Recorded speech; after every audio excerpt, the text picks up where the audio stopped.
Assalamualaikum warahmatullahi wabarakatuh, Bapak Ibu, teman-teman semua yang sama-sama dirahmati oleh Allah Subhanahu wa taala.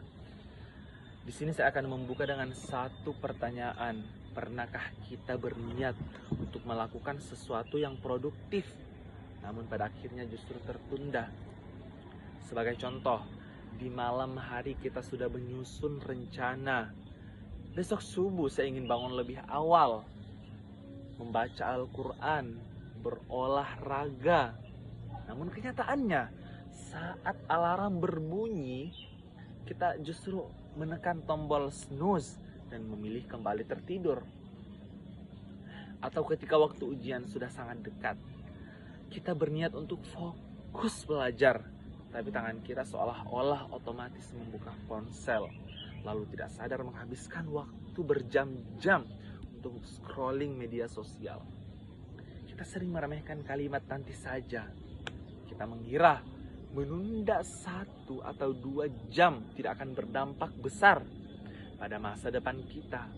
Padahal jika kebiasaan kecil ini terus menumpuk setiap hari, dampaknya bisa sangat mengkhawatirkan. Jika kita melihat data survei dari data Reportal tahun 2025, rata-rata masyarakat Indonesia menghabiskan waktu 7 jam per hari hanya untuk mengakses internet dan media sosial. Bayangkan, 7 jam dalam sehari. Jika waktu sepanjang itu kita alokasikan untuk mempelajari keahlian baru, membaca Al-Quran, atau mempersiapkan masa depan, tentu saja kita sudah menjadi pribadi yang luar biasa hari ini. Namun sayangnya, waktu yang berharga tersebut seringkali habis tanpa bekas hanya untuk bermalas-malasan. Kita sebenarnya tidak kekurangan waktu. Kita hanya kehilangan arah, lalu menjadikan rasa malas sebagai pelarian. Rekan-rekan sekalian, di tengah suasana yang indah, yang tenang seperti di semesta galeri ini, mari kita coba merenung sejenak. Dalam sudut pandang Islam, sifat malas atau menunda-nunda bukan hanya sekadar masalah kebiasaan buruk. Sifat malas adalah sebuah hambatan spiritual yang dapat menjauhkan kita dari keberkahan hidup. Orang yang terus menunda sebenarnya sedang mempersiapkan kegagalannya untuk masa yang akan datang. Perubahan itu harus kita jemput, hadirin, bukan kita tunggu. Allah Subhanahu wa taala telah menegaskan dalam Al-Quran surah Ar-Ra'd, sesungguhnya Allah tidak akan mengubah keadaan suatu kaum sebelum mereka mengubah keadaan dari diri mereka sendiri. Ayat ini mengingatkan kita, hadirin, bahwa perubahan tidak akan pernah datang jika kita hanya diam saja dan berpangku tangan. Allah tidak akan mengubah nasib kita, hadirin, ataupun nilai akademis kita jika dari kita sendiri tidak ada kemauan untuk melangkah. Padahal Allah sudah memberikan modal yang sama kepada kita, fisik yang sehat, akal yang cerdas, waktu yang sama-sama 24 jam dalam sehari. Jika kendali perubahan itu ada di tangan kita, jadi kendali perubahan itu ada di tangan kita sendiri, hadirin.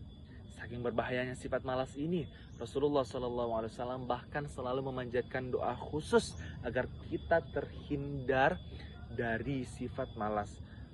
Rasulullah SAW selalu berdoa, Allahumma inni a'udzubika minal ajzi wal kasal, yang artinya, ya Allah, aku berlindung kepadamu dari sifat lemah dan juga sifat malas.